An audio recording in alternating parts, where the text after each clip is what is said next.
Yash returning to the screen after KGF is a major theatrical event.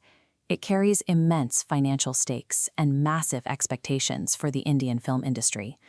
Usually, pan-India blockbusters of this scale follow a specific formula, feature hyper-masculine heroes, relentless forward momentum, and high-octane escapism. But the production introduced a significant variable into that equation by bringing in Gitu Mohandas to direct. Mohandas is known for a different cinematic style. Her reputation was built on films like Mutan, uncompromising, gritty, and psychologically complex indie cinema. Her artistic sensibilities are now being applied to the massive commercial weight of the Yash fanbase. This pairing creates a contrast that the first trailer has to address, setting up a high-stakes gamble for the final product. The trailer for Toxic leans into this stylistic clash rather than smoothing it over. It presents a specific identity that leaves some viewers wondering what film they're actually getting. The presentation is intentionally jarring, featuring bursts of violence edited against stylized, sarcastic dialogue. Let's map how the film is positioned. The x-axis spans gritty realism to glossy escapism. The y-axis spans niche art house to pan-India blockbuster. Blockbusters sit top right, indie films bottom left. Where does Toxic fit? We must analyze three specific choices. The first metric to consider is the dialogue and tone. The trailer features sarcastic, profanity-laced English lines like, "I was hoping to have a civilized conversation," and "Who the hell are you?" These lines are then mixed with abrupt bursts of regional vernacular and Hindi. This creates a stylized, Western-influenced aesthetic that feels closer to a gritty crime drama than a standard action epic. This is a shift from the traditional mass-market expectation of poetic, hero-elevating punchlines. By prioritizing this specific tone, the trailer signals that it may not be catering to the broadest possible demographic. The dialogue choices suggest the film is valuing stylistic grit over traditional commercial tropes. Next, we can look at the action aesthetic and visual language. The visual style shown here is distinct: chaotic editing, dark lighting, and violence that looks raw rather than choreographed.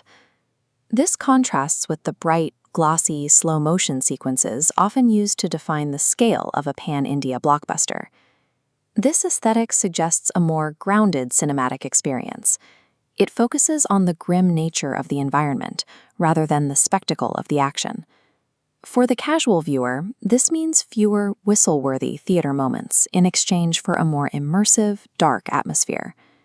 The visual language demands a tolerance for darkness and realism, signaling that this isn't a standard escapist film. The final metric is the character archetype presented in the trailer. The protagonist displays a level of volatility and frustration, particularly in lines like, "This was supposed to be my." These cues imply a protagonist who may not have total control over his situation. This moves the character away from the infallible savior archetype usually found in this genre and toward a more flawed anti-hero. Focusing on a character's internal volatility often shifts the focus away from the relentless forward momentum of traditional action cinema. This choice suggests the film might prioritize character depth and internal conflict over the nonstop pace of a typical blockbuster. The trailer is positioning Toxic as a project that deconstructs Yash's established screen image, offering a more challenging character study. Combining these metrics gives us a clearer picture of Toxic's overarching strategy.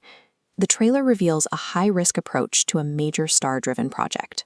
The marketing suggests a pivot away from the traditional hero worship formula, favoring a more stylized tone that doesn't rely as heavily on established genre safety nets. Of course, a trailer only provides a snapshot. We won't know how these elements are balanced until the final film is released. However, the stylistic choices seen so far indicate the final product will likely be quite polarizing. To help you decide if this is worth a theater visit, we can use this final framework. If you are looking for traditional hero worship and a KGF-style spectacle, the tone shown in this trailer suggests a possible mismatch. In that case, it may be better to wait for reviews to see what remains in the final cut.